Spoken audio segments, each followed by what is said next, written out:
les pères aidantes, familles, professionnels. Les familles, tout le monde sait que c'est important et pourtant on l'oublie en permanence.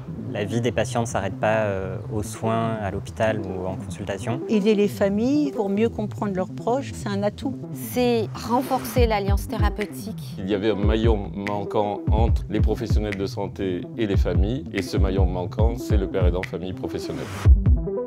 Comment intégrer les pères aidants de famille professionnels? Épisode 3 sur 3. Idée reçue numéro 1, les PAF Pro, c'est compliqué à intégrer dans une équipe. Non, si l'équipe est bien en place, ce sera d'autant plus simple d'intégrer un nouveau professionnel. C'est pas compliqué, mais ça demande quand même une préparation. Je pense que la pérédance familiale est possible si avant il y a eu des MSP, des médiateurs santé-père. Il faut qu'il y ait une acculturation à la pérédance avant l'arrivée des pères aidants famille. Il faut quand même bien préparer les équipes, que ce soit au niveau médical, au niveau administratif, au niveau social et au niveau soignant. Ici, avant de recruter les pères aidants professionnels, il y avait eu 9 mois de réunions. Tous les questionnements étaient mis sur la table et on a pu y répondre. Et après, il y a eu des personnes qui étaient pour, d'autres contre. Mais finalement, on a réussi cette intégration grâce à ces réunions préparatoires. Est-ce que ce professionnel il a accès à notre logiciel patient?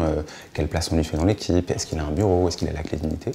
Donc, toutes ces petites questions pratiques sont des freins, mais qui, avec un peu de discussion et un peu de patience pour voir l'intérêt que ça a, sont rapidement levés. Il peut y avoir des réticences au départ parce que c'est un changement d'habitude et on se demande à quoi ils peuvent servir, mais une fois qu'ils ont vu l'intérêt, qu'ils ont compris et que ça a été préparé, le travail peut être très, très riche et complémentaire. Et on a dû un peu revoir la façon dont on adressait les personnes, parce que pareil pour les familles, elles ne sont pas habituées à contacter des pères aidants de famille. Les PAF Pro, moi j'ai pas l'impression que ça prenne tant de temps que ça à intégrer. J'ai l'impression que ça prend plus de temps limite en amont quand les personnes se questionnent un peu de est-ce que je le fais pas, j'y vais pas.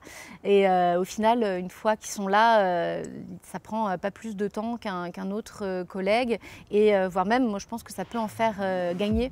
Idée reçue numéro 2, les PAF Pro, c'est un nouveau métier qui n'a pas fait ses preuves. On est au début de la pérédance familiale professionnelle en France. Le Canada a une grande expérience et très développée là-bas. L'utilité est prouvée. C'est un mouvement qui est vraiment très tendance, entre guillemets, parce qu'il n'y a plus un congrès de psychiatrie ou en santé mentale qui ne parle pas des proches et de la famille, ça n'existe plus. Pourquoi on va recruter des familles? Qu'est-ce qu'elles vont avoir de plus? C'est pas quelque chose qui est habituel, on peut avoir quand même pas mal de réticences, notamment comment se positionner par rapport au secret professionnel, comment les contacter, comment les mettre en lien avec les familles. Enfin, nous, on a mis, je pense, quand même au moins 6 mois à ce que vraiment on prenne ce réflexe-là. Et encore, je pense que même maintenant, si on demande aux PAF Pro, elles ont l'impression qu'on leur adresse pas suffisamment de gens et elles aimeraient bien pouvoir en accueillir plus. Même si, bon, elles sont déjà très occupées, quoi. Tout le monde n'est pas prêt, c'est un cheminement. Je pense que dans 30 ans, il y aura des pères, ou dans 10 ans, ou dans 20 ans, il y aura des pères aidants famille partout. Et c'est déjà super qu'il y en ait ici. Idée reçue numéro 3, les PAF Pro, c'est du budget en moins pour les autres postes. Comment ça?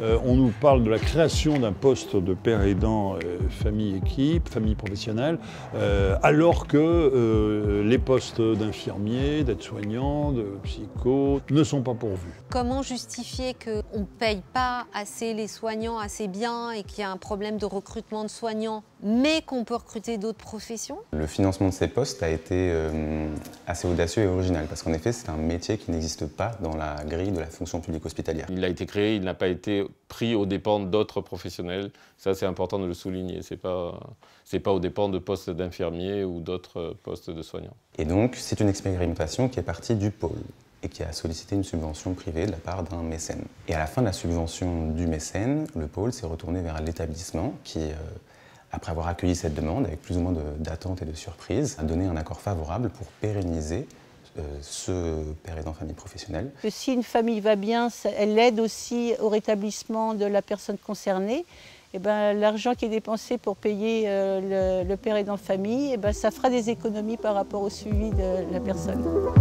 Il faudrait qu'il y ait des pères aidants et des pères aidants famille partout. Ça a quand même fait des preuves que les groupes d'entraide de pères c'est des choses qui fonctionnent bien. Ça aura des effets à long terme aussi, à moyen et à long terme pour ces personnes. Et je pense à la question des frères et sœurs. Chaque patient a des proches qui sont en difficulté probablement. Même en pédiatrie, néonat. Il faudrait qu'il y en ait partout. Cette paire aidant, ça devrait être mais dans tous les secteurs, à tous les niveaux. On a une chance extraordinaire, c'est qu'on a la confiance du docteur Cantero, le chef de pôle. Ça c'est important, la confiance qu'il nous fait. Je ne sais pas si on peut le mettre quelque part, mais c'est important.